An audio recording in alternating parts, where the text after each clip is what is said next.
my name is Salha and welcome back to my channel. Today's video is a beginner's guide to reading, because I know sometimes for some people getting into reading is pretty hard. They are scared of a bunch of things or just not enjoying reading, all of that. And I decided to give out some tips and some recommendations on how I think people can get into reading. In my case, I've been reading all my life, but at some moments I wasn't reading that much. So, like between, I would say 16 and 20, I wasn't reading that much. But I was always reading. So for me, reading is part of my life, but I know for some people, reading is not there. In my case, I think my family helped a lot. My grandpa was reading a lot when I was younger, my dad too, my mom at one point was reading a lot, so it was part of the family. But if you are new to reading or you want to try to read, I put out some tips and some recommendations that I think can work. First of all, what you read and how much you read doesn't really matter, because at the end of the day, if you read 2 pages a day, you're still reading. If you read nonfiction, self-help books, or romance, or fantasy, it doesn't matter. It's all about you. Yes, you see all these people reading and reviewing things and all of that, but reading is personal. What you like is up to you, so how much you read doesn't matter. I read a lot. It's me. My boyfriend doesn't read at all. Well, I mean, we are reading together a book out loud, but like, who cares?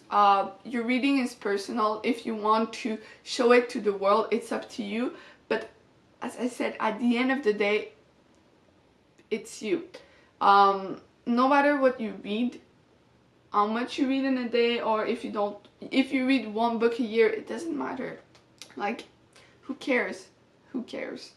Then, I think that, yes, I read a lot of genre, like a lot. I read everything, but it doesn't have to work for everyone. Like for me, the genre that works the best are usually romance and fantasy, and political fiction, I've come to realize.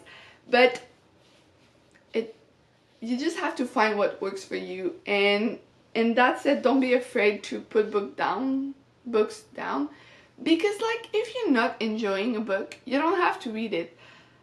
In my case, I'm gonna read it because I want to review it, but if you're not super like into talking about the books you read online or anything, even in that case, don't be afraid to put the books down, because at the end of the day, we are not immortals. You don't have to read what you don't like. And if you're new to reading, you'll have to try a bunch of things because you don't know what you like. So let's say you read a romance, you're 30 pages in and you're not enjoying yourself, and it's the first time you're reading. Don't force yourself, because you're gonna hate reading if you do that. Because I think most people don't like reading because of school. They're forcing us to read books, and they almost never work for us. So if you're not enjoying a book, put it down. Don't force yourself, and try a bunch of things. That being said, books are expensive, okay? Here in Canada, a paperback is usually between $15 and $25. A hardback is usually around $40. Nobody has that money. Well, I mean, most of the people don't have that money. I don't. So what I do is I use my public library. I'm very lucky because in my city, it's a big city. There's a bunch of public libraries that I can go through. Also, like, because it's a city, all libraries are linked. So let's say I want a book that's not at my usual library, I can put a hold on it and they'll bring it to my library so I can read it. There's also audiobooks, ebooks, all of that. And also libraries are very nice because you can borrow a bunch of things. Like, I know they have puzzles, games, I don't even know the extent of what you can borrow. Also, I saw recently, like a couple years ago, they're offering like a baby box. So if you're having your first kid, you register with your librarian, they give you a box with a bunch of different things, which I think is amazing. But yeah, so before I go to my recommendation, what you read doesn't matter, how much you read doesn't matter. Don't be afraid to put books down and just try to find what works for you. Because at the end of the day, who cares what you're reading? And also, I know there's a lot like cancel culture and reading, but you'll see with my recommendation, yes, I agree we shouldn't support some writers that have done horrific things or just didn't say the right thing or not supporting, but reading is reading. And I think it's very important to actually read because it helps you in all your life, work, personal life. Reading helps you develop a bunch of things. So I think it's important to just read. So with that being said, I've picked up some books in my shelves that I think are good to start. So I picked up a different type of books because it's important to talk about all of that. So we'll start with poems. I picked up this book. Okay, it's called If They Come For Us by Fatima Ashgal, and it talks about wars and, well, let's say what it says.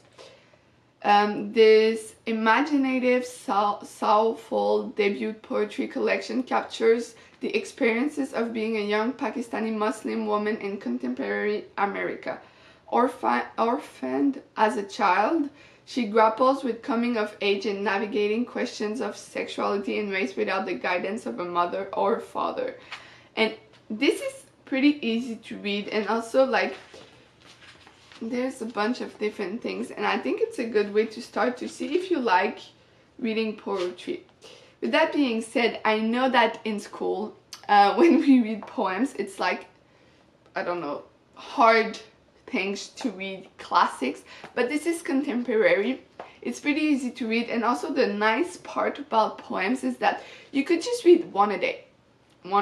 You don't have to sit down and read all of them. Well, actually, I don't recommend reading it all at once. You have to take your time with poems. So if you want to try some poetry, go for this one. I think it's nice, and also it's a woman of color, and she's not like, she explores sexuality while being Muslim, Pakistani, all of that. I think it's great. So this is book one. Then we'll go with, I think a good way to start reading is young adult, because it's easier to understand and you don't have to think like, oh, young adult, it's only for teenagers. No, you can enjoy it. So I picked up a book I read as a teenager, but I reread as an adult. It's The Princess Diaries by Meg Cabot. I don't know how to pronounce her name. Anyway, first of all, it's pink. Very pretty. Also, it's very easy to find in a public library because it's a big series, okay? They've made a movie. I saw that they're coming out with movie, like the third movie. So excited. But anyway, this is easy to read. It's written as a journal, well, I mean a diary. So you read it one day at a time, and it's nice, it's easy to read, and it's a good way to start reading. Yeah, I think young adult books are easier, and usually they're cheaper also if you want to buy them new, cheaper books. Okay, I need to hurry up because I have a class in 15 minutes. Then we'll go with fantasy. I picked up this one. Okay, it's Harry Potter and the Philosopher's Stone. I'm guessing most people have seen the movies. They're very popular. Also this copy though, bought it used.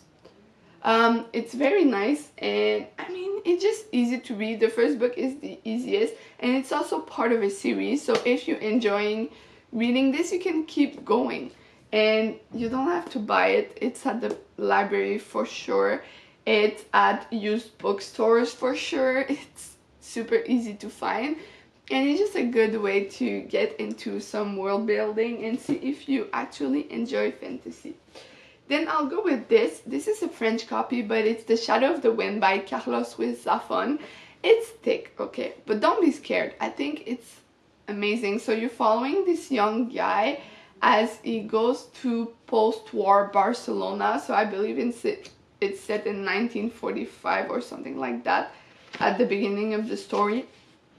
And he goes to this cemetery of forgotten books, I think it was translated to, and he finds a book. He reads the books and he realizes a bunch of things. So the story is based on the story of that book, but with the people. Anyway, it's complicated, but it's super easy to read, and I think it's great. It's a great way to just start into historical fiction. It's a bit of fantasy too, I would say, but not that much. And also it's a series of 4 books. The writer has sadly from cancer a couple of years ago. So if you like this writer, well, you'll go through his books pretty quick and then you'll have nothing else to read. But it's great and I think it's easy. I read this as a teenager and just enjoyed it so much. It made me love books again, because at that point I wasn't reading that much. So good way to start reading more. It's very great. I couldn't talk enough about Carlos Ruiz Zafón, okay?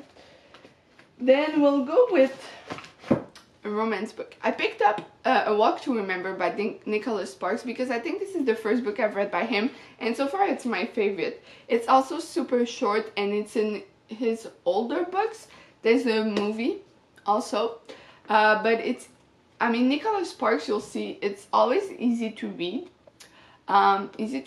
Quick to read, but it's also almost always the same story, but you'll be shocked at every time, because every time I read one of his books, I cry.